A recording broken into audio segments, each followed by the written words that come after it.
we usually have some chatter and then we play the theme song. So, like, do you have a joke before I explain why Kevin Cablasto is here with us? Sure. Let me see. Hitler jokes. You gotta look up ones. It's funny because I was going to come in with some jokes, but okay, I've got a joke for you. This off the top of my head. It's a long one. Oh, jeez. You record for 2 hours, right? This joke will take. We'll fill that time nicely. Okay, so this off the top of my head. Let's see if I can remember it. So, some chess enthusiasts were bragging about their latest win in the lobby of a hotel. The manager comes over to them and says, "Get out of here! Get out of here!" All red in the face and pissed off. They disperse, and he walks over to the counter to brace himself. The woman working there is like, "What's wrong, George? I've never seen you so upset." And he says, "If there's one thing I can't stand, it's chestnuts boasting in an open foyer." Oh, wow. We're recording at Christmas, so, that one's on theme. So, there you go. Okay. I can hear the theme song playing in my head. It's SETI BIMCO Part 2, The Revenge. The show where we create revenge sequels that nobody wanted. Strike me down, and I'll rise up and haunt you in the way ghosts haunt people. It's SETI BIMCO Part 2, The Revenge. The show where we make up revenge sequels to movies no one ever wanted. And you probably noticed George is not here, and John is not here. What do you mean? This is George. Filling in. This is filling in. New York Times seller, best boy. Fill in George, Kevin Cablasto from the Spaghetti and Freddy podcast, co-hosted by Yoli. Which we are actually between seasons, so... You're in between seasons. Still go listen to the old episodes, though. Right. I'm telling your single listener. I'm telling your mom that she listens. Continue. George got the new Zelda game, so keep basically playing that. You can hear it in the background. The Zelda theme. Have you played Zelda? I never played it. Yeah, the game where you play that. You're an enthusiast? Yeah, Zelda, the lady with the green outfit, the dwarf. I love her. She's a round circle. She has a mouth. She chases ghosts. Yeah. Waka Waka. Yeah, I know that one. You can fool me. I don't know. Yeah, no, I actually am. I think I guarantee I've got like the sword from one of the Zelda games around there somewhere. It's just like a foam version. But I've been playing those games since the Nintendo, the first NES. But I did not get the latest one. I made a deliberate choice. I have too many other things to do, which in reality relates to or equates to finishing other video games that I have to play. I knew Star Wars one came out, so it's no better. So I have to finish that one, and then eventually I'll get around to Zelda. But now, did you watch the Zelda cartoon on TV? Yes. No, did you watch the movie for tonight? The Mandalorian? No, I didn't watch the movie. Yes, okay. I watched the show. I watched The Mandalorian. Okay, because George and John are always so far behind. Yeah, I don't care about the show. I just my wife was away, and I was like, I can watch this. She doesn't care because we got to watch the other ones together. When she's there, you can watch your hardcore pornography. But when she's gone, that's what we watch together. Yes, you're finally able to watch The Mandalorian. You're finally able to see Baby Yoda, as you call him. Yes, finally. Yes, not the hardcore pornography with Baby Yoda. Not to be confused. Yes. You're all caught up then. Yes, but I had I don't care. It's Star Wars, but yes. What was with the episode where the giant bird steals the baby Mandalorian? They chase the bird. They run out of fuel, even though later on they fly into orbit using their jetpacks. I don't understand how the jetpacks work. And then they're like, well, we got to sneak up on the bird. We can't fly or else he'll eat the boy. Where'd that come from? And then... Nature. Yes. Real life. They bring the baby birds because they killed the mother. Yes. They bring the baby birds back with them. What are they going to do? Raise terrible birds so it can kidnap more children? Now, it's funny that you painted us into this corner because luckily I have a rope dangling from the ceiling to swing my way out. I actually paid enough attention to that whole situation that maybe it's the next episode, you see them roast those. They cook those birds and eat them. Okay. It's not even the same episode, I think. But yeah. So, are you making that up? No, I wouldn't know because I must have blinked. I'm actually not making that up. You can find images online. I missed it in the episode, but I saw it online because I wondered the same thing. I'm like, that never paid off, but it did. If you like freeze frame and pay attention to what's going on. But so yeah, we totally forgot. Also, John is not here because his computer caught fire. That's true. John is a doctor. John Kelly. Yes. He's a doctor of destroying his computer. So I just realized how off I got you from your initial intro, just saying why the normal hosts aren't here. So, it's hard enough with them. Yeah. Man. We're 40 minutes in. So. Ooh, yeah. So John's not here. R.I.P. John's computer. And George we're watching. We talked about George. But he's playing Zelda. You can hear it. He called in. Yeah, he has his audio on, but he won't turn his mic on, so we can hear. Yes. We'll play his thing at the end. Okay. Do you want to talk about any of the news items I sent before we talk about this? Of course. Oh, later in this episode, we're going to talk about a movie called She-Freak. So hang out. The bottom of the hour. Hold on. Yes. So yes, I do want to talk about these articles. You know why? Why? Because everyone else who's on this damn show, your damn co-hosts, they always say no. And every damn week you find articles to talk about and they never want to. So yes, let's talk about these articles. I know. I was familiar with one of them and not the other. So whichever order you prefer. You probably knew the man who jumped out of the plane I did. I never saw the original video. All I know is what is it? Crashed. He crashed his plane. Yeah. He said there was a problem with it when there wasn't. He crashed his plane for views, and now he's being tried? I think he pleaded guilty. Oh, okay. Gotcha. Yeah. You should do that for Spaghetti and Freddy. I will. Sounds like something you would do. I will. You're high tech. Yeah. I'm going to, yes. Do it with AI. I'm just going to, yeah, that's a good idea, actually. So, I'm going to drop a bowl of spaghetti? Or what's the... No, just crash the airplane. Just redo his... I was going to say, I don't think it would be by accident, but still. You got to top him. You got to bring an inflatable sex doll as your passenger. Not even mention her, so people say, hey, sure. What's with the sex doll? The passenger seat. I'm trying to...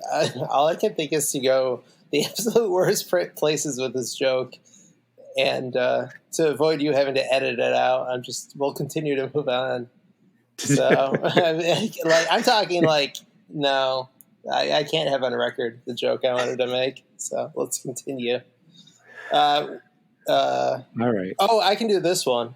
This is on brand for you guys. I can't help it if he's in the news. Oh, the Holocaust was done for views, right? Oh, jeez. for the people who say it never had happened. So. George, stop that. So on an Australian train, yes, they were playing Hitler speeches over the loudspeaker instead of their Australian or Austrian. Because I know you Austrian. I'm sorry. I was going to say your entire Australian audience is tuned out. So wait, what were they playing? Hitler speeches. Okay, so the old ones, the classics. Oh yeah, I don't know the names of each one. it is the anniversary of his speeches, like Disney celebrating their 100 years. They have the silver chrome Hitler speech record out. Yes. Did anyone get in trouble?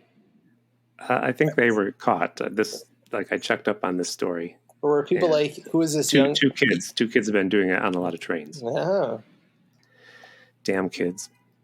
So you're not supposed to do that? No. Oh, okay.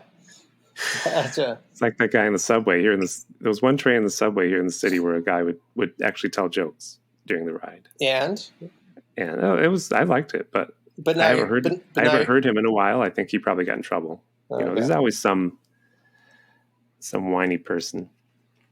He has a podcast which is one level higher than yours in the drama category on podly.com or whatever it is. Good Pods. Yes, that's it. Some reason we're number 2 in drama. Yeah. There is drama when John and George are here. It's true. They actually hate each other. Yeah. You can't tell. I mean, how was your week? You haven't had a podcast for a little while because you're between seasons. I can't even imagine having a podcast right now, honestly. I've been insanely busy. So just with life stuff. All good. But just you didn't busy. See a new movie? I did see Guardians 3. Oh, you did? Okay. Yes, I thought it was excellent. And I recently, because everybody said it was bad, I watched Falcon and Snowman there, The Winter Soldier. It's funny because I didn't realize people were saying that was bad. So people are saying Quantumania is bad.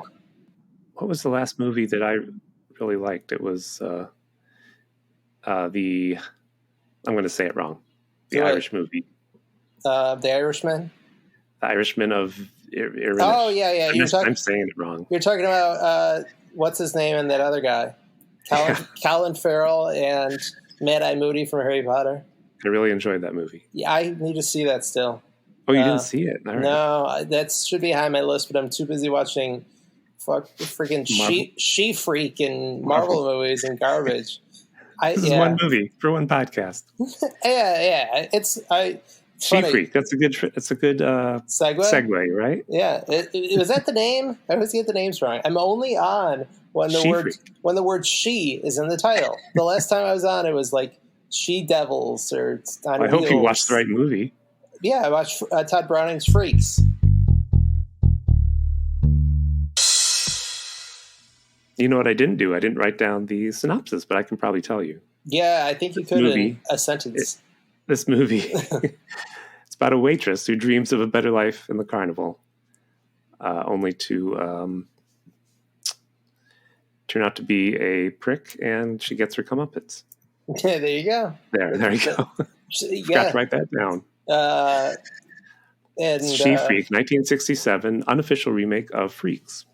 And if people don't remember, Freaks was Todd Browning, who directed Dracula. He directed that movie.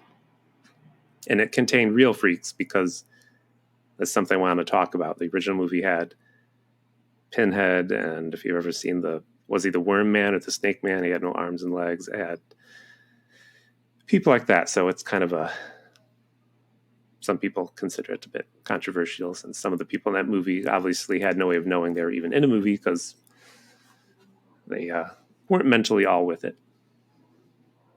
Right? Like I was just gonna say, you're peeling back. I remember, so I have the movie. I got it when it came out on DVD because it was banned and controversial. We're talking about Todd Browning's Freaks, just to be clear, not She-Freak. So yeah, I like the movie. I actually think it's worth seeing. And it's funny, the gentleman that you talked about who had no arms and no legs, he was basically kind of just wrapped in sort of like a sack for clothing. And there's a scene where he lights a cigarette. Oh! I had this right to ask you because you have the DVD. Do you have closed captioning? But tell your story. Okay. I wanna... Yeah, I don't. You have to go where you're going because I don't know where you are. But yes, in one of the special features, they talk about how in the movie they show him light a cigarette with his mouth, and the thing that they didn't show while filming was off screen. First of all, his son. This man has a son. His son was off screen there, kind of as like his, handler, no pun intended. Mm-hmm. And the thing that you didn't see in the movie was this man with no arms or legs roll the cigarette before lighting the cigarette and then smoking the cigarette. So he was quite talented with his mouth, which maybe that's also why he had a son. But wish George were here too. He's talented with his mouth. Oh no. But anyway, yeah. I guess John too. John is also talented with his mouth. I don't want to insult. But anyway, I didn't realize that was something that people are jumping into the pile to be king of the castle and whatever. That's with their mouth, yeah. Yes. I'm always coming in third. So why are you asking about closed captioning for that scene? Oh, when I saw that with like a bunch of friends, that scene, he says something and everybody in the room's like, what'd he say? Rewind that.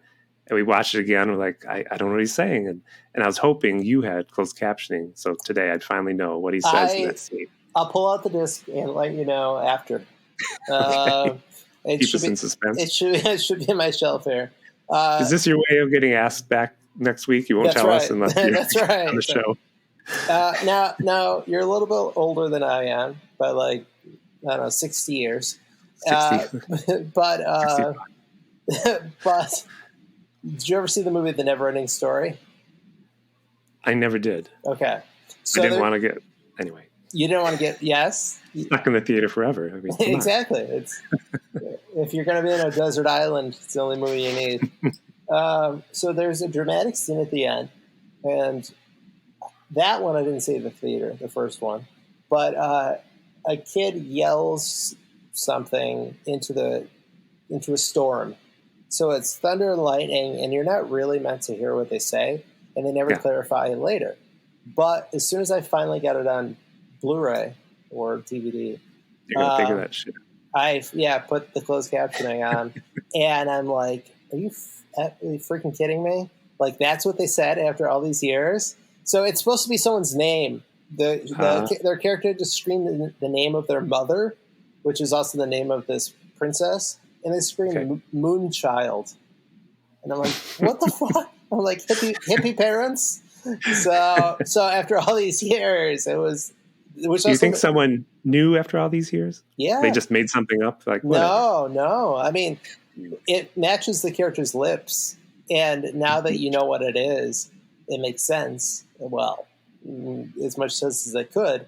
But, it was of the time. Okay. So... I'll let you know what freaks say, what they say in the movie Freaks. But yes, if we ask you back again, I will just send a voicemail in. So, by the way, yes, you rattled me so much. We do this. We pick a wild card question for this movie. If it's your first time, I'm picking it out of a jar. If it's your first time listening to Study Bimco, we're going to ask who is most likely to do something in this movie, and Tim was reaching into a bedpan for those who said that last time. You said I know. You need a new joke. No. I picked number 28. You won't believe this. Oh, not number 28. Who from this movie would most likely become obsessed with everything clown related? Oh no. Because this movie takes place in a carnival. Oh, it does? But there weren't. This is going to be a bad episode. And there were no clowns, I don't think. No, there were not. Okay. So let's try to get started on She Freak. I'll try to walk us through it. This movie, by the way, to get this out of the way. Yes.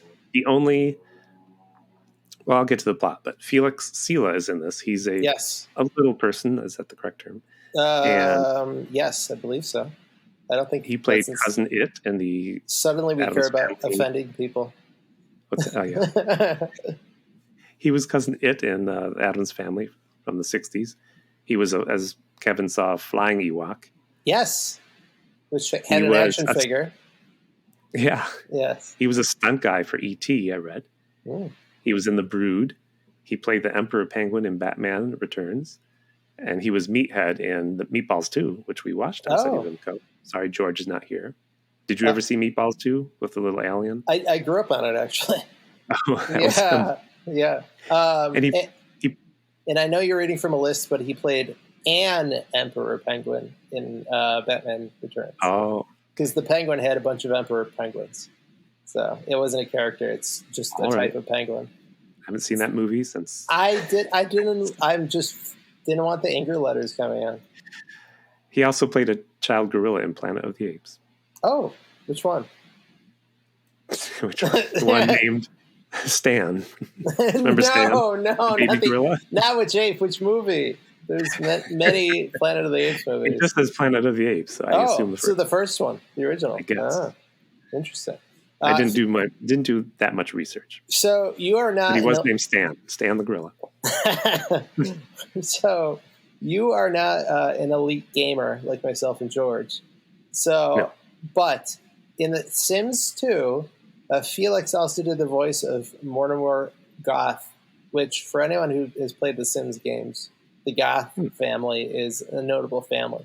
Strangely, it was only for Sims 2, which I find very odd because that family has been in every Sims game. But nice. People are freaking out right now with that news. that when I read that was big. So who's freaking out when they read that news? No, people listening. You're right George? Now. This George very moment. Oh, yes, okay. This very moment. Especially John. Yes.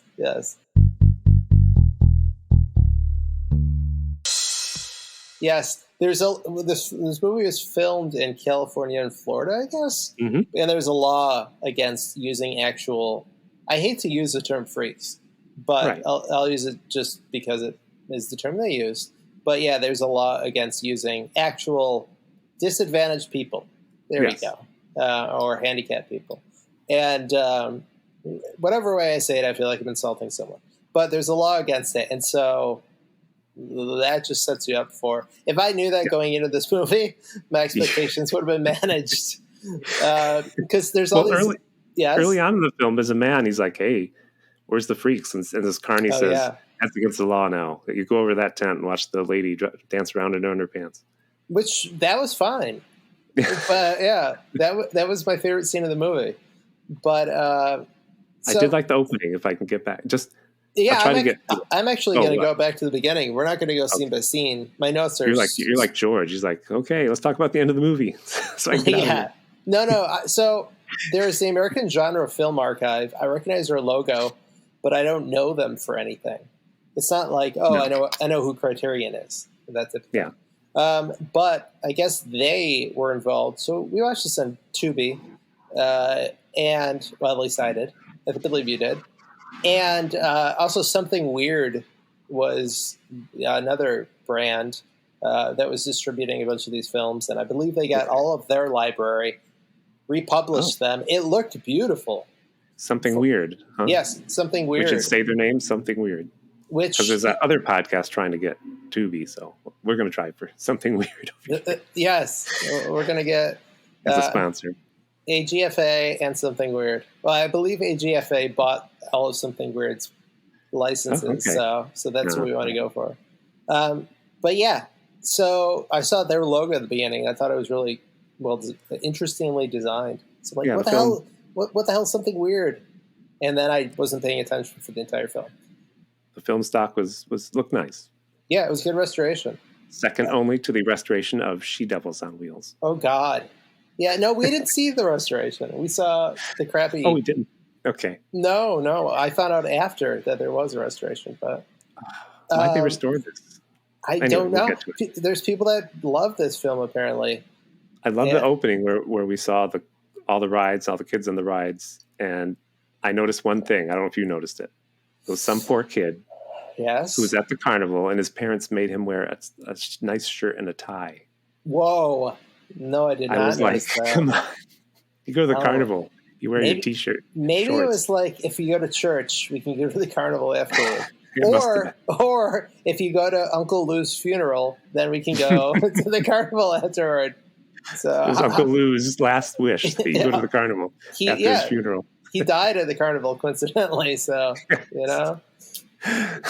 full cycle. My lucky rabbit's foot. That's right. I did notice this. At the beginning of the movie, there was text that I'm like, okay, they're setting it up. There's a block of text.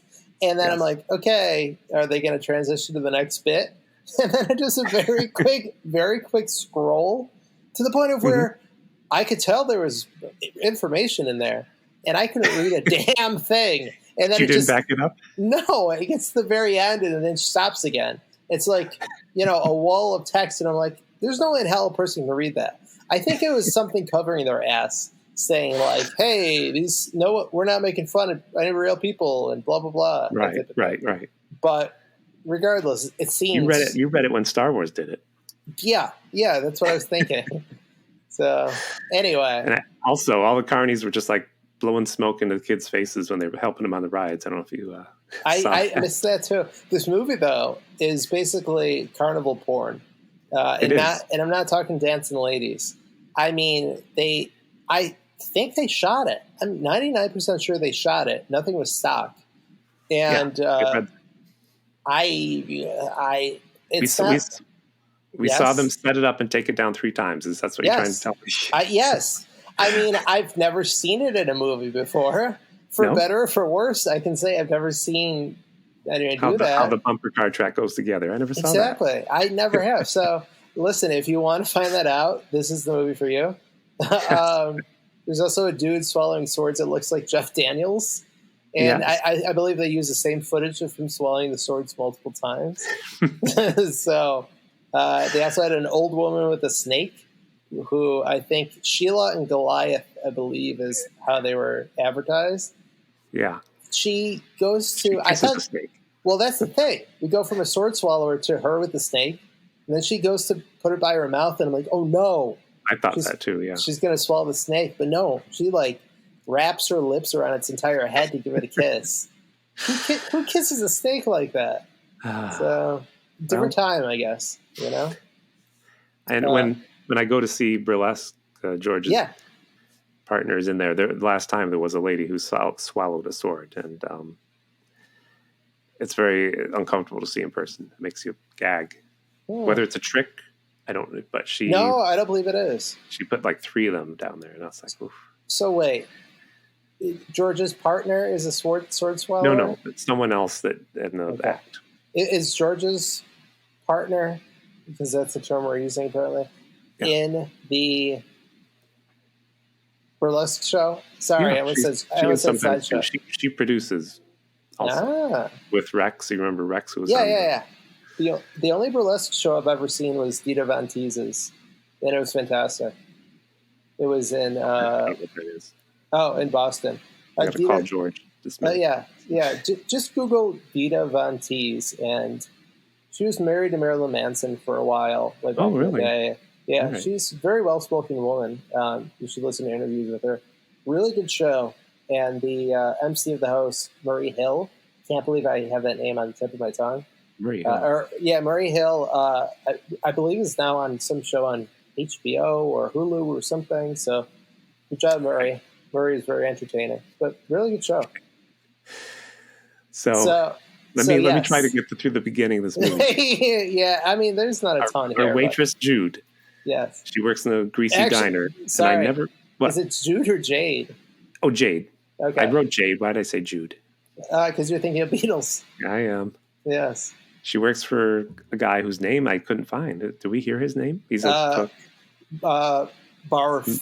Or Barf. Call him Mel. What was the guy from You Can't Say That on... is it? Yeah, You Can't Do That on Television. You Can't Say That on Television. The old Nickelodeon show. Wrong generation for me. Yeah, I know, but... I was watching Vietnam War newsreels I should at age 7. Yes, everyone 60 to 70 will know what I'm talking about. So anyway, continue.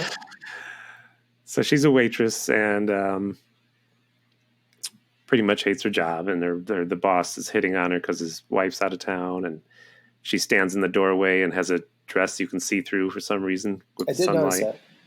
And a circus guy comes downtown. Yeah, he wants to hang a poster.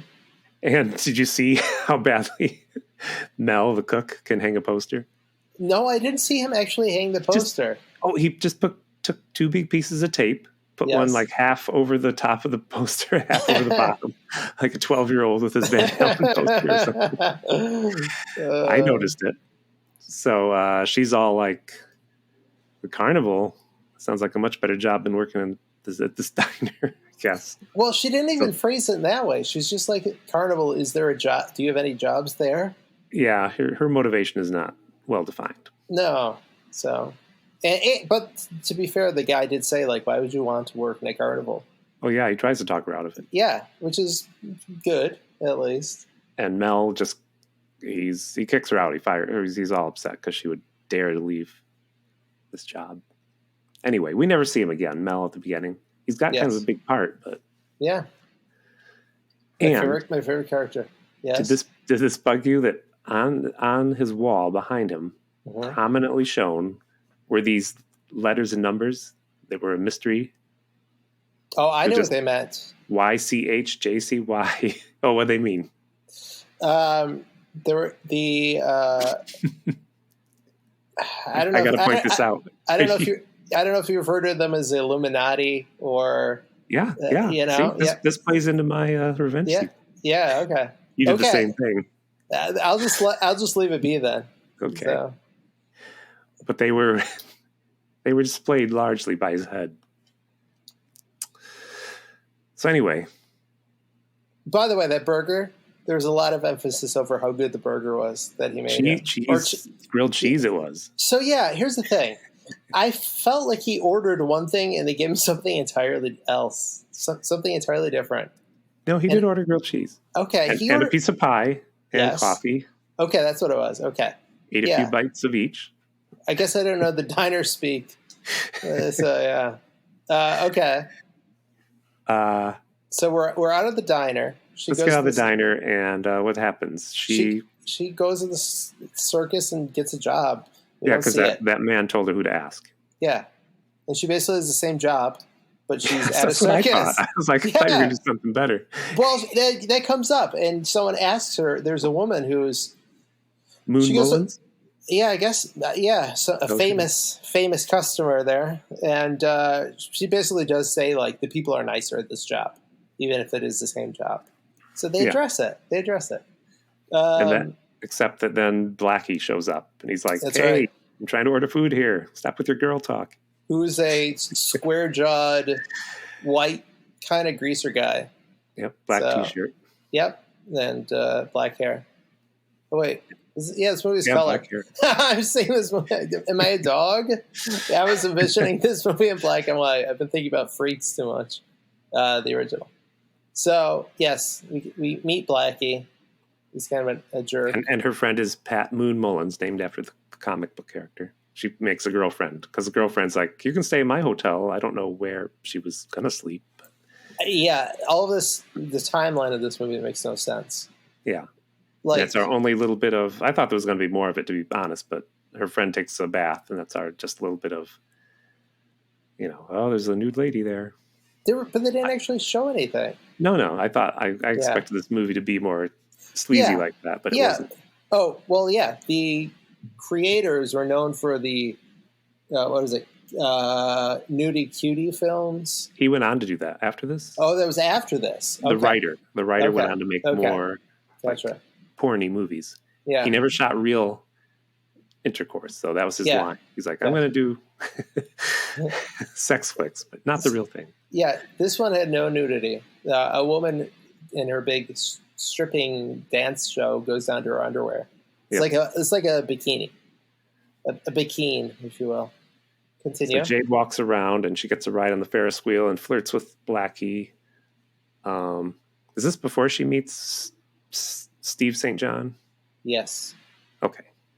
Anyway, we know she kind of likes it Blackie. Matters. Yes. Everybody hates Blackie, so she goes right for him. And she goes to see the freak show, which in this movie is a fake two-headed baby. Yes. A lady who kisses a snake and a guy who swallows swords. I will say the posters are good. The big banners are nice. That was it. And she comes out, she goes, "Oh my God, they're horrible." She's like ready to vomit. You do realize that we skipped the entire thing that connects this movie together. I'll say it in like a sentence. Okay. Before we're introduced to Jade in the restaurant, we're in the same circus, in which we learn it's the same circus, and there's a guy who's basically saying your typical Hitchcockian or Stan Lee type rigmarole of like, anyone under 12 or under 16, turn away. Those with a weak constitution, a queasy stomach, do not look, blah, blah, blah. And so they do have one sideshow, quote unquote, freak that you see people reacting to. And then it goes basically into the flashback of what we're describing, which ties into what the people are saying. That's right. Which is really no mystery if you've seen Freaks. But then... Or American Horror Story, which ripped off all of this even worse. Oh. Yeah. Which season? There's a Carnival season. Maybe it's 4. Maybe it's 3. I can't remember. I've watched none of those. Don't watch any of it ever. It's the worst. It's the worst TV that exists. It's but you watched it? I watched 4 seasons of it at least. At least. Oh yeah. So she hears about Steve St. John because he's got a house, he's got money, drives around, and this is when she's never really a likable character. It's the problem with our main character Jade, and then she's like, lots of money, huh? I guess I'll have to meet him. She starts off okay. When she's in the diner, you kind of are like, you're hearing her side of the story a little bit. Yeah. I mean, if her boss is hitting on her and stuff, you can kind of say, oh, I can see why she'd want to get out of there. Oh, yeah. So you're right. Yeah. That is her little bit of motivation. I forgot. Yeah. So wait, this St. John fellow that you talk of, was he was connected to the circus, or was he just a patron? Well, I think he was one of the people who ran the circus. Okay. That's what I thought too. Yeah. So who's this old guy drinking? What's his name? Oh, Poochie. Poochie and Blackie, they get in a fight over Jade, even though neither of them has really talked much to her. Yes, they want to claim her like cavemen. And Blackie stakes Poochie. Wait, Pretty Boy. Why did I say Poochie? Pretty Boy fights with Blackie. Yes. And Blackie sticks his hand to the ground with a screwdriver. That's what I'm talking about. Remember that scene? Oh, I remember that scene, but the names are getting all mixed up. No, it's Pretty Boy is the guy who fought him. Was Pretty Boy the guy who got the thing through his hand? Yep. Oh my God, that was Pretty Boy. Oh, so it's an ironic nickname. Yeah, it's not Poochie. Poochie was the other guy. Okay. Poochie just ran away at the drop of a hat. The scene was bizarre because Pretty Boy gets thrown out of the ground, and then Blackie pulls a screwdriver out from a toolkit that's there and stabs him in the hand. And Pretty Boy lays there as if he was stabbed to death.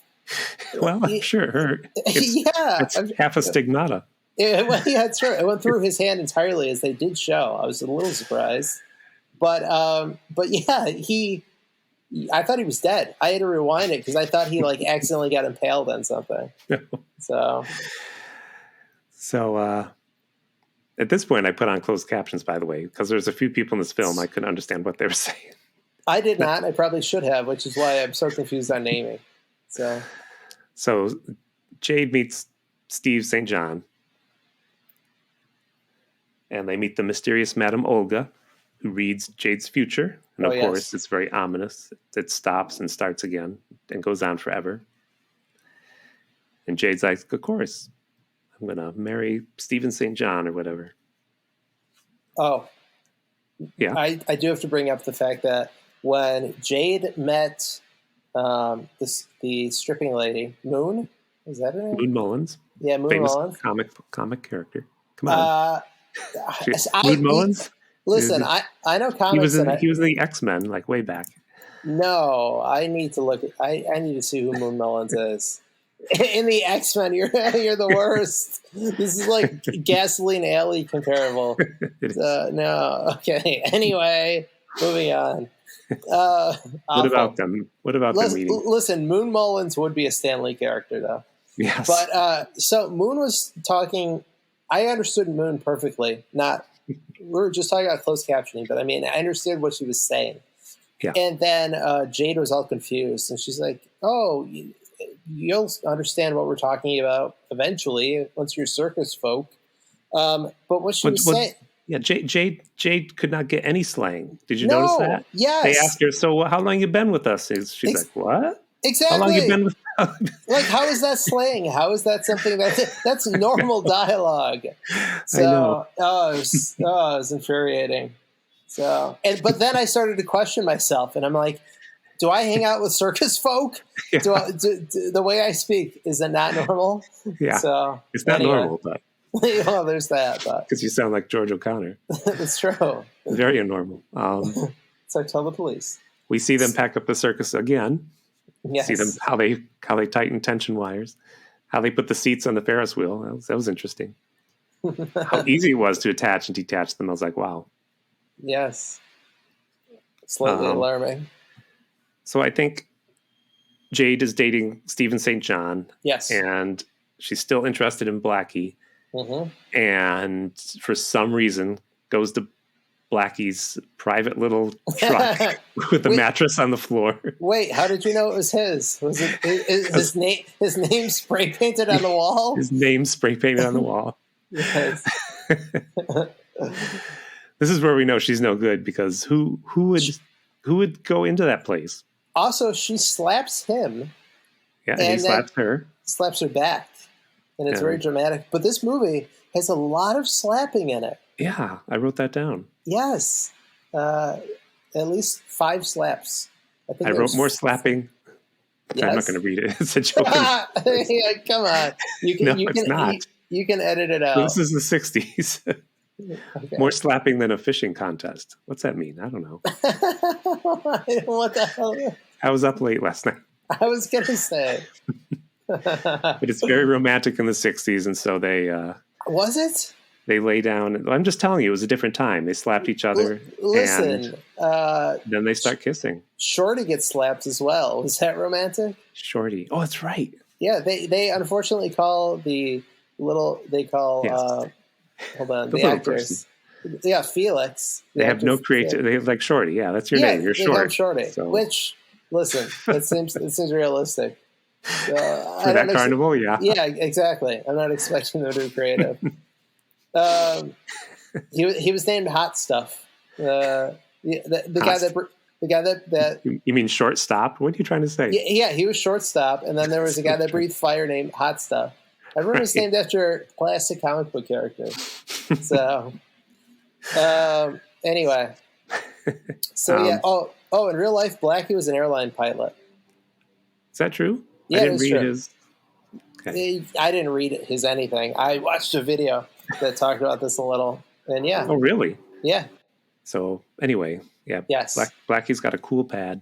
Mm-hmm. And Shorty sees them. Shorty seems to be spying on everybody. Yes. Jade complains about the freaks again to Stephen St. John, who's the owner, and he's like, "They're my friends. So have a little compassion." How long is this movie? And I'm not going where you. Hour 20. Okay, I'm not going where you thought I was going with this. So I had to make a note. 1 hour and 12 minutes in, she finally says, "I'm no freak." So it's kind of the first time, and you might be referring to the same scene, where they're like sitting at a table together, I think outside. Yeah. And so it's an hour and 12 minutes in, and she finally says, "I'm no freak." So it kind of feels to me like, listen, this is the best film ever, and I don't mean to criticize it, but it seems to me like this came out of nowhere. All of a sudden she has this animosity towards the quote-unquote freaks. And yeah, it just comes out of nowhere. She mentioned it earlier. She did not like them when she was vomiting. Oh, yeah. Was she vomiting because of them? Yes. Okay. Anyway. Yes?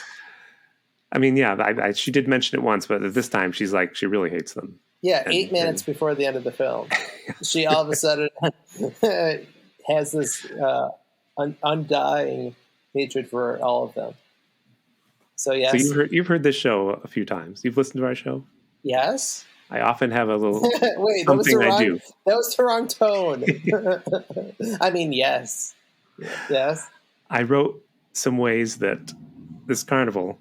Yes. I wrote 3 things this carnival has in common with CPAC. Okay.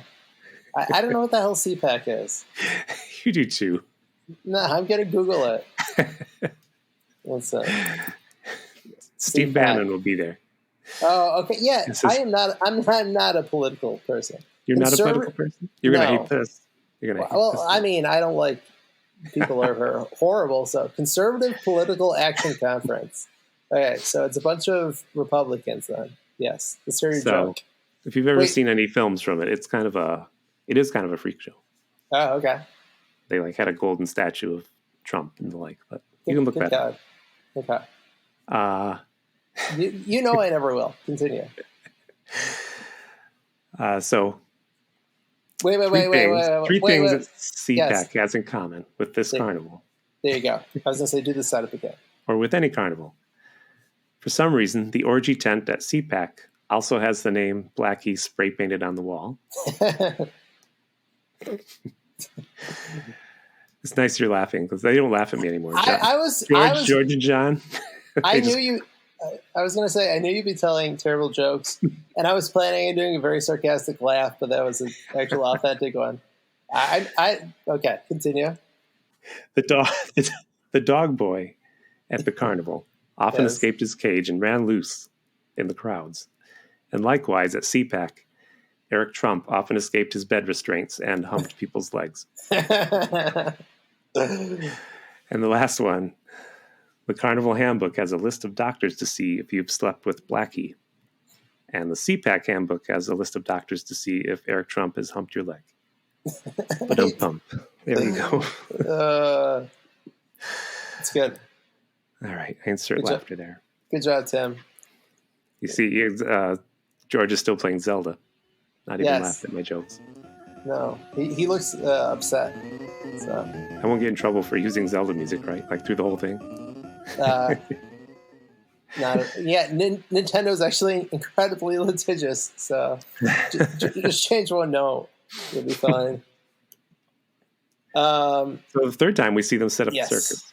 Third time we see how they lay down the bumper car plates. I thought that was interesting. I'm sure you did. I'm sure you did. Well, Did you go to a lot of carnivals? I meant to ask you this. As a kid, I grew up in the middle of nowhere, and me too. There were the worst carnivals come to. Yeah, the worst carnivals and demolition derbies and things of that nature. But yeah, I went to some. I would never ride the rides because. Even while I was young, we have actual amusement parks around, so I'd ride the rides there. Right. At the carnivals, I would not. You could tell how cheap it was. Yeah, I knew what carnies were, and I knew the term carny. Even that young. Yeah, smart kid. I mean, I don't know. You read comics, I'm sure. I don't know. It was a different time. I'm sure there's a Simpsons episode that mentioned carnies, and that was enough for me to know. That's right. So. My friend got called up on stage to have a sword put down his throat once. Oh, no. Sorry, friend. That was cool, yeah. Oddly enough, he couldn't tell us how it happened. Because, of course, for kids, we're like, what happened? Yeah. And he was like, I don't know. It didn't go down my throat. Okay. So, yeah, he had the trick one. There's a trick one and there's a real one. I'm sure. Trick one's just like those lightsabers that you buy at Target where they just telescope into themselves. Right. So... yeah, you were right not to go on those rides. Because my door came open. That thing that I don't know the name of this ride. It stays on the ground. I don't know why, but I know what ride you're talking about just by saying the door came open. Yeah. Yeah, they showed it in this opening. Yeah. And I freaked out. I just held it close to me, and I was freaking out the whole time because it's trying to pull you out of the seat. Yes. You know what? My brother might have rode the rides, and that was enough. In life, I've basically learned what not to do from my older brother by him doing it. And he may have had some carnival experiences, and I'm like, F that. I'm not riding the rides. So you don't remember what? I think it was something similar to what you said, where something didn't work how it was supposed to. He went to swallow the sword, and it was not the trick one.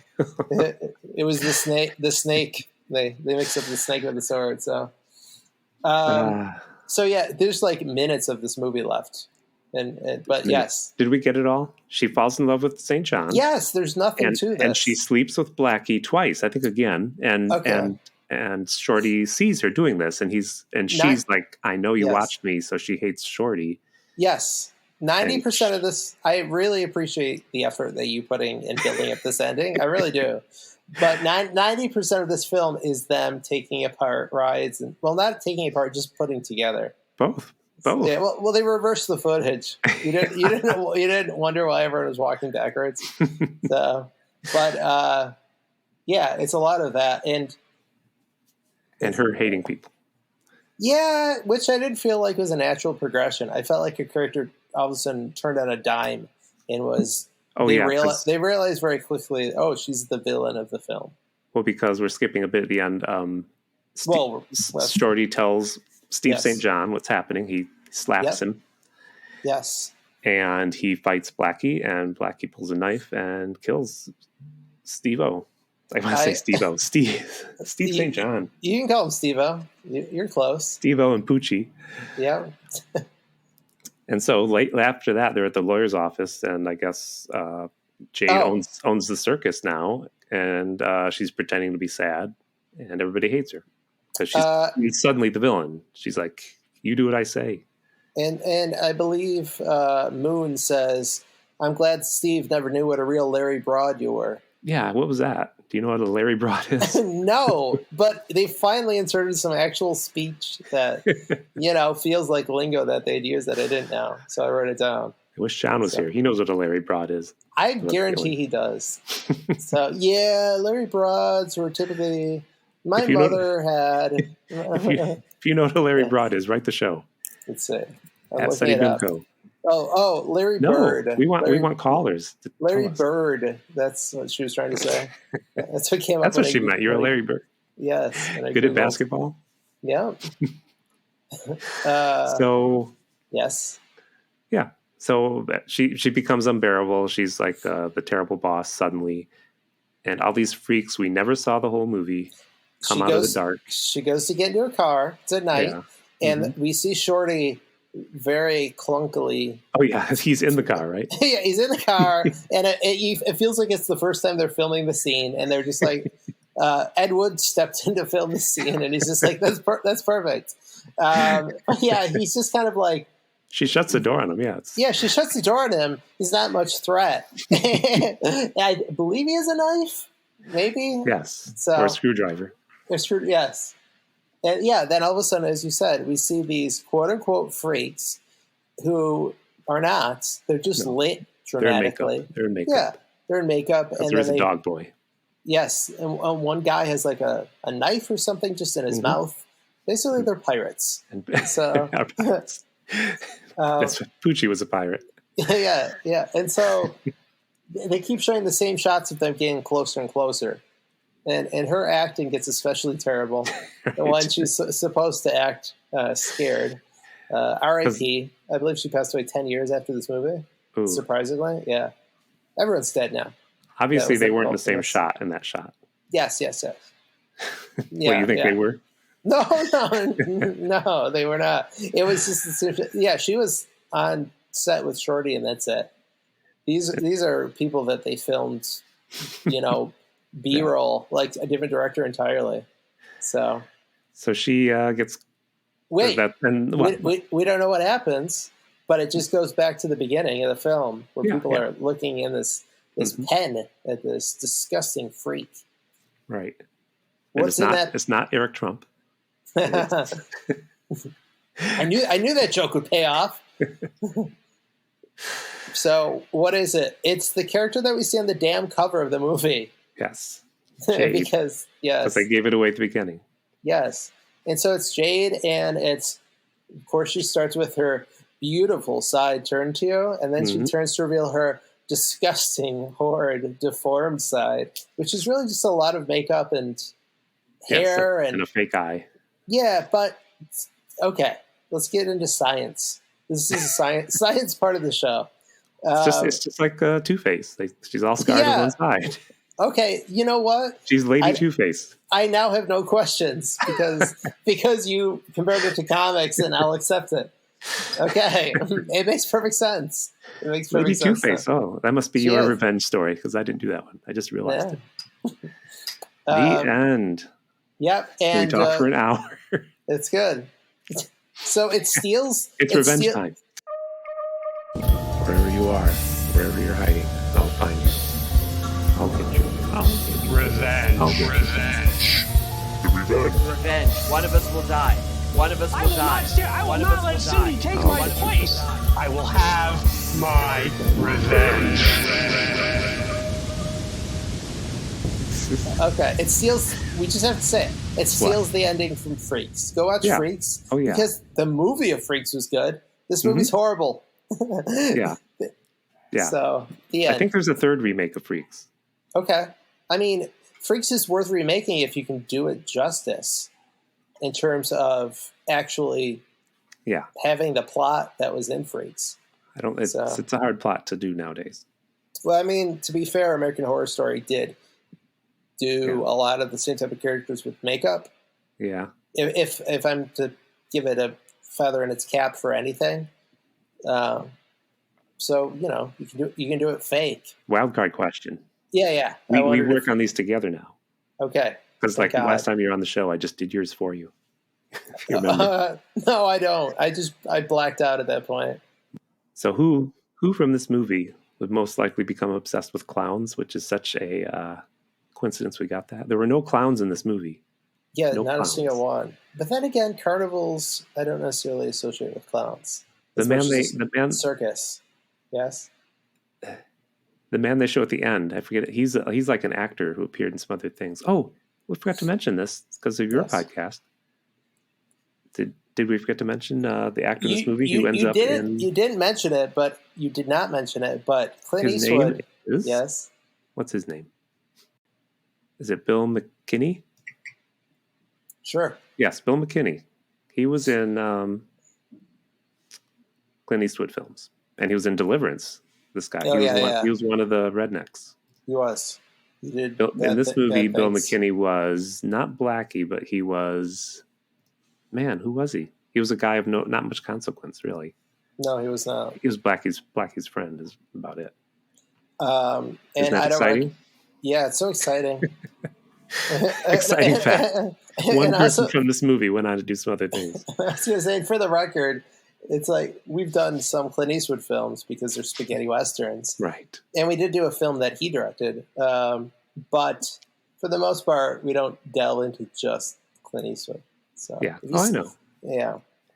So that was a test to see if you actually listened to the podcast. So, but yeah, that's like you're like my mom. You're like my mom, where you're like, okay, crap. Now I have to quickly think of a mom thing, where it's basically like, oh, you like computers. Oh, do you watch The Big Bang Theory or something like that? Or you like comic books? The guys on The Big Bang Theory like comic books. Oh, I bet you love that show. That's you with the Western connection, right? So, yeah. No, but I believe. Yes. Outlaw Josie Wales. Did you not do that one? Not yet. Oh, okay. I think we might, but it's honestly we have more choices for season 3 than. Okay. We haven't whittled it down yet. So you didn't hear last week's episode, but we copyrighted the term spaghetti and Yeti, so that we will have a podcast about spaghetti westerns and Yeti movies. I'm sure it will be almost as successful as ours, just to say not very. So, all right. Yes. Who from this movie is going to be obsessed with clowns? I would say maybe. The man at the end who was like yelling, what was he was laughing at her in the pit? Remember, he was like the announcer. Sure. Yes, yeah. I forgot about that. It ended with him laughing, yes. And then there's a damn quote on screen about revenge. In case you didn't get the message of the movie. Yes, it's a Bible quote. Yes, which I almost wrote down, and then I'm like, I refuse. This is just. It's the famous one. It's vengeance is the Lord's. I don't know. It says vengeance is. It said it Bimco 2, The Revenge. I think that was the quote. Revenge is a dish best served cold. Yes. That's what it was. And then it was quoted from God. God said that one. It's quoted from that's right. Yes. So you say the laughing man would be clown obsessed. With clowns. He laughs because he laughs all the time. That's all he does because he's got a collection of clowns. Oh, okay. His favorite clown is Ronald McDonald, played by King Moody, who took over the job that year that this was made. Really? King Moody. You've heard us talk about him. He played Ronald McDonald till 1985, like 1969. Wow. It's funny because Megan was just playing for me an old McDonald's audio. She had like a book that had audio with it, probably a record. No, it was a cassette. Okay. And she found one of them that she was looking for. It was basically she was having a conversation with herself with the rush of nostalgia. But then I walked in and it was playing. It was about Birdie, the early bird, and then Ronald was talking, which she's only slightly younger than me. I remember Ronald, but she goes, "That's Ronald."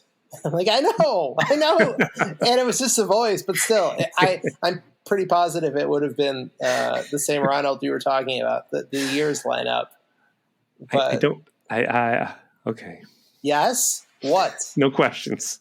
No. Yeah. Okay. There are too many questions, so I gotta move on about that story. I don't even know if you're serious about that guy playing Ronald. He is King Moody. He was in Moody? Teenagers from Outer Space. King Moody is his name. Is that his character's name in that movie? No, that's his name. You look up King Moody. He's in movies. You know whose name I hate? George O'Connor. No, you were close. It's Judge Reinhold. I'm so confused. As a kid, I was so confused by that name. Is he a judge? Is he a exactly. I mean, which, not even joking, for a kid, that's terribly confusing. Yeah, it is. Yeah, think of the children. All right, so clown. I have no damn idea. You didn't even pull a piece of paper out. No, we ad-libbed this. Yes, okay. Everything clown related. Pull a piece of, what? Why do I need a piece of paper? I'm going to roll a cigarette with my mouth and light it. Just like yes. I don't know his name. I'm going to say that the guy who owned the diner who would become clown related. Because he was looking for her after she left and thought that she wanted to join the circus instead of the carnival. Mm-hmm. And so he would go from circus to circus looking for her. And do you want me to help or no? Yes, I need help. He fell and bumped his head because he was watching the lady dance in her underpants. Oh, that's good. Maybe they have her at the circus also. Yeah, she gets around. Yeah. He fell and bumped his head. And when he woke up, he thought he was a clown. There you go. So, yeah, I'm done. Unless you have any more to help there. No, thank God you got me out of that. These don't have to be funny. I just hope you know. No, we don't drama. have to make them funny. This is a drama podcast. This is a drama podcast, yeah. You're just going to put sound effects of people crying, sobbing in the background. He became Ronald McDonald for one day. And he did such a bad job that he was erased from the Ronald McDonald alumni? Memory book. Yeah, alumni. Yeah, yep. They're never allowed to mention it. That's right. His name was on the wall in metal, but they had to buff it out. Oof. It's just that blank plaque. That's what happened to him. Yep. They gave him the letters, and he put the letters on the wall of his diner. and the numbers of the time that he spent there. Okay, you mean he went back to the diner after being a clown? Is that what you're saying? Listen. He didn't remember that. It's over. It's over. Let's get into revenge. Did you write something? No, I'm going to ad-lib the whole damn thing. Okay. You want me to do mine first? Yes. Which background music would you like? Because George always wants the one he wants, and I'm not going to give it to him. I want the one that you don't use. Sounds like Metroid. You told me that one. No, not that one. Yeah, it does sound like the damn Metroid music. I listened to an episode today. It would have been your most recent episode, Man from the 25th Century or whatever the hell it's called. Yeah. I don't fucking know. And whatever one you did for John, I like that music. It was good. Okay. Wish fulfilled. Yeah. Now, do you write that music, or is it just stock? I did it. I made it. It's good. I made it in GarageBand. Is it? I only play guitar. The other instruments are in the computer. unless I make some noises, which I sometimes do. When we get a drink, I'll read. I'll do mine. Cue the music. So, the sequel to She-Freak. One thing we forgot to mention in She-Freak. Sure. Poor Shorty. He got fired as soon as Jade was in charge. She's like, pack your bag, right. Walk out, and people in the carnival are looking at him like, "What's going on? It's a short guy with a suitcase." Anyway, he got fired. If that's the thing that people in the carnival are looking at, yeah, nothing else is happening in that carnival. But yes. So Shorty, he went off and opened a chain of diners called Shorty's. He made small sandwiches called Shorty's. He made a drink called Short Teas, which were alcoholic. He made dessert cookies called Shorty's Shortbread Cookies. And he became famous for selling these cookies because he was stuck with that stupid name. He also created Shorty's Elevators for short people. He got rich off of all these inventions and eventually... You love elevators. Yes, elevators. He got rich off of all these inventions and eventually bought the carnival he was fired from. Thus, he got revenge on She-Freak by firing her, just like she did him. So now she's a freak and has no job. She had to go back to the diner. She quit and begged for a job back. And if you remember, those weird numbers are still on the wall. I do. Yeah. Like a 12-year-old decorated the place. Sorry, sometimes I get lost. But I'm found again. I was on the edge of my seat, that's all. Today, though, the diner was called Shorty's Bar Diner because it had been bought out by Shorty, even though her old boss still worked there. I'm noticing a pattern. Jude finds she's been replaced by a know-it-all waitress named Diane, who is a graduate student and has dreams of living in Boston. Poor John's not here to get that. Listen, I get that one. She's made to wear... Jade is made to wear a cloak and operate the Shorty elevators for short people, which brings people up to the second floor exclusive Shorty dining room. One day...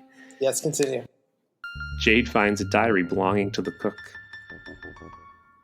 She learns that those crazy numbers on the door are all magic numbers the cook's mother left him. His mother was a witch, and she told him to keep those numbers nearby at all times, but he was too stupid to realize what they were because he hated reading, even if it was his dead mother's diary. Jade learns that she should read the numbers 3 times on Friday for good luck. And she does so. Bad sentence. She reads these numbers 3 times on Friday, and she magically switches bodies with the very pretty Diane. Now that she's super pretty again, Jade goes to the carnival and seduces Shorty. And she then tries to steal the recipe for Shorty's famous shortbread cookies, but the other freaks find her out and chase her through the carnival, and they end up running through the House of Mirrors, where she's stopped in her tracks as she sees herself as a freak again in one of those distorted mirrors. She screams and crashes through the glass, cutting up her pretty face and body just like before, and thus she's a freak again. And they put her back in the freak show where people can laugh at her for all of eternity.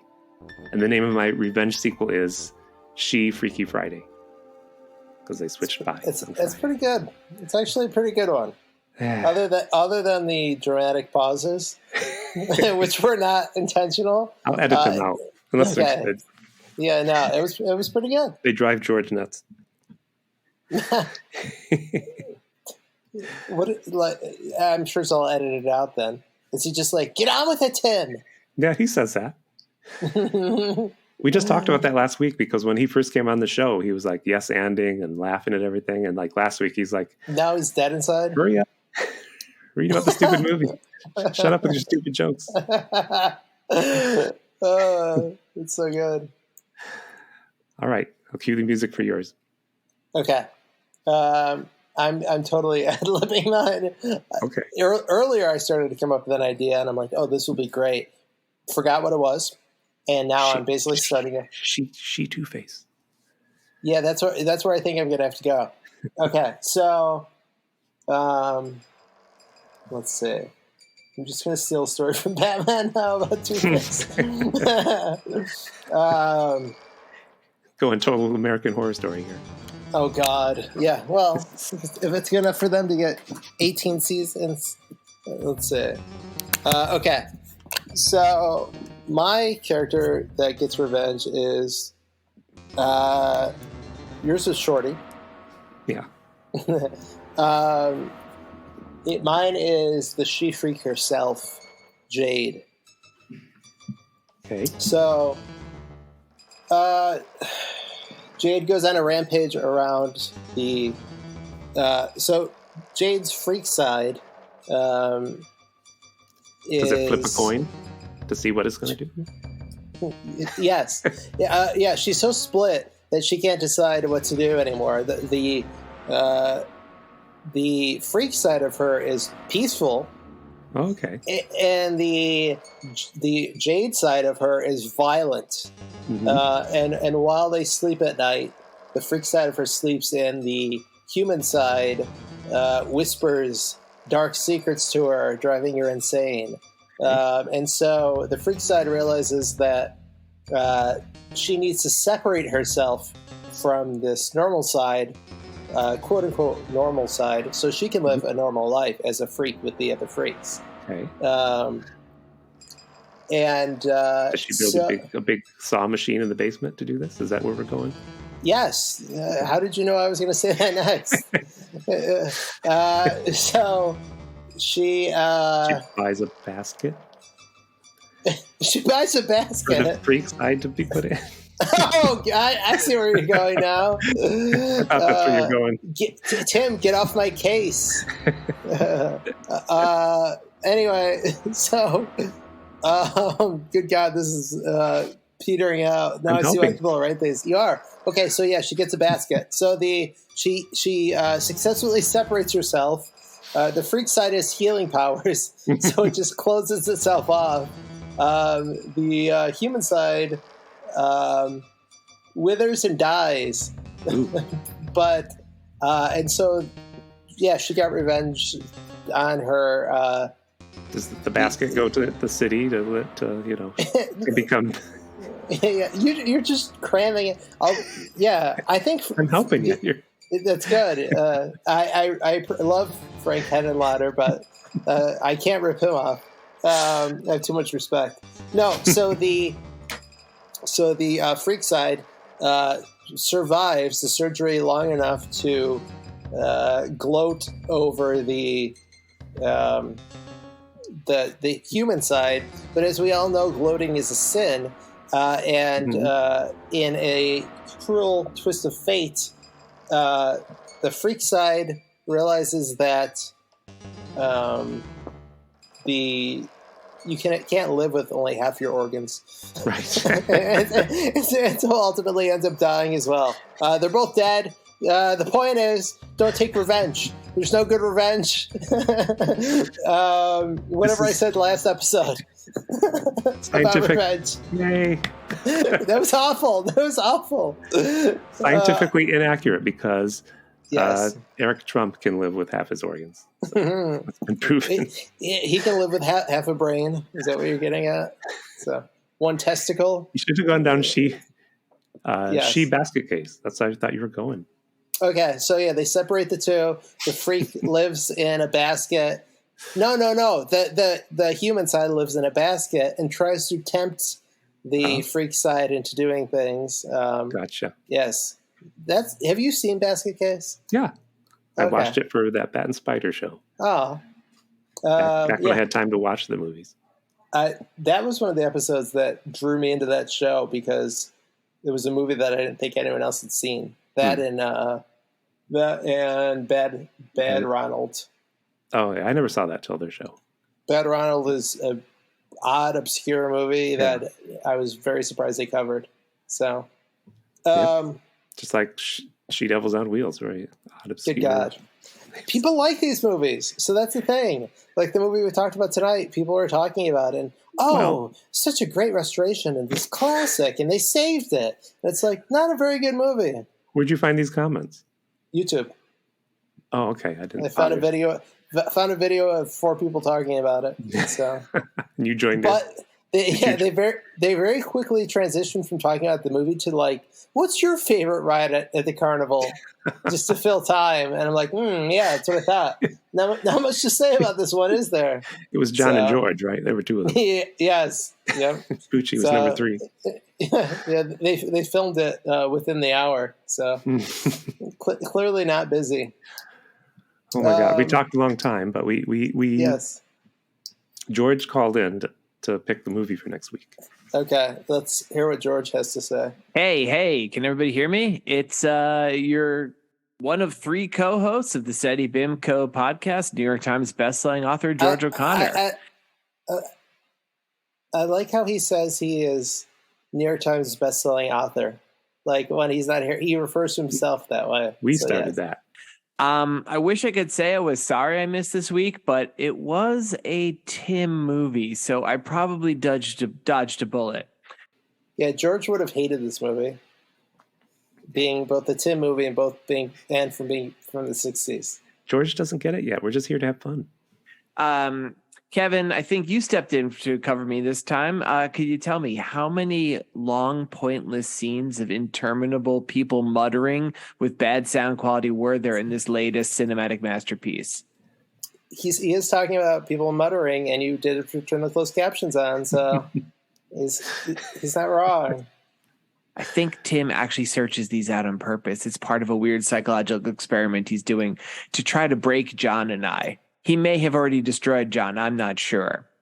Well, I'm not going to play this game anymore. Astute listeners of SETI BIMCO may have noticed that there's certain tendencies that reveal themselves in our movie selections. Tim likes his weird kind of early 1960s mumblecore nudie cuties. John has shown a distinct predilection towards serial killers. How long is George going to talk? And I know. Well, yeah, Hitler's a serial killer. That counts. And me, developing a little bit of reputation for hairy hominids, be they werewolves, yetis, or Bigfoots, whatever you want to go. It's a 24-minute video. I'm going to buck that trend this week. Oh. Yeah. I was looking over my oeuvre with the SETI BIMCO podcast, and I noticed that initially there was nary a werewolf or upright mythological ape to be found. I was kind of almost exclusively dealing in Marvel materials, like Marvel Comics, but specifically their movie output from before they became the dominant force they are now, like the 70s Spider-Man TV show, the Power Pack pilot, I'm guessing it's the Generation X pilot, some real rough stuff. And this week I'm returning to this well. So the movie, America, maybe for the next time I join you all, hopefully you're there, John. Fantastic Hopefully you're there, Tim. Let's see. Hopefully you're there, Kylie Kaboom Face. Kylie Kaboom Face. We're going to be watching Marvel's Nick Fury, Agent of S.H.I.E.L.D. Oh, Nick Fury. Not the cool stuff. Not the ones that's with Samuel L. Jackson. No, we're talking the, I don't know, let's say 1990s version starring the Hoff, David Hasselhoff as the spy master. It's available in a couple of places on YouTube. Just type in Marvel's Nick Fury, Agents of S.H.I.E.L.D. And if you see the smiling face of Michael Knight staring back at you, you know you found the right one. It's about an hour and a half long. I don't apologize for it. Maybe there's a werewolf. Maybe this will be a pleasant surprise. I don't know. But until then, see you next week when we do Nick Fury, Agent of S.H.I.E.L.D. Okay. Yeah. Okay. So, next week. Thanks, George. Thanks. Cablasto's going to be here. Can you? I don't know.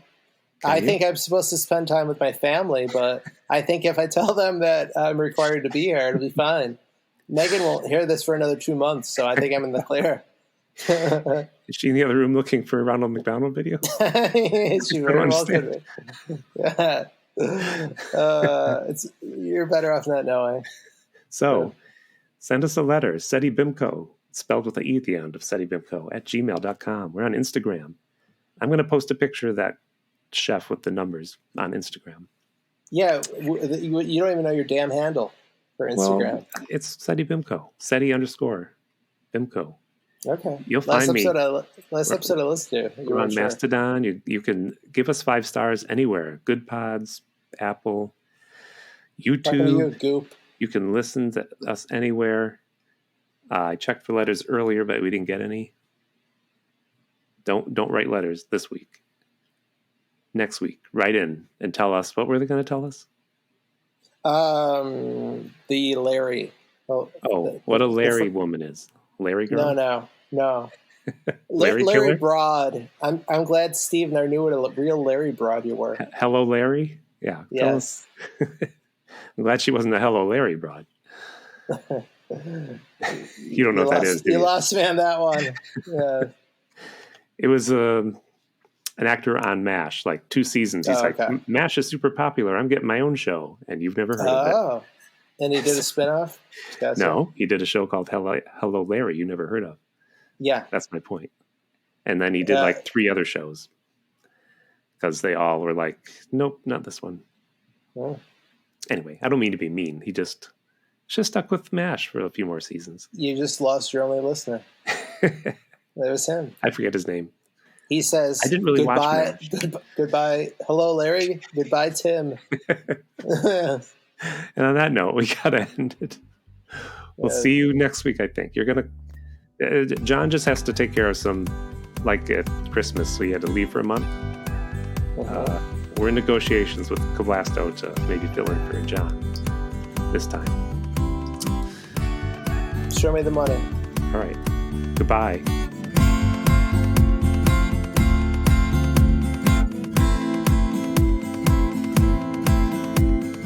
This has been a Pity Party Line production.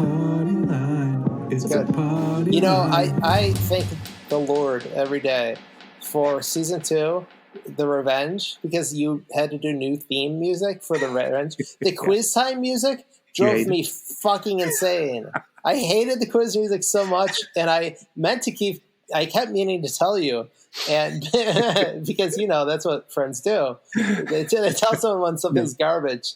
John hated it too. Okay, good. It was so confusing because you couldn't tell if it was a theme song or you guys were trying to talk during the music. It was like it was mixed so poorly.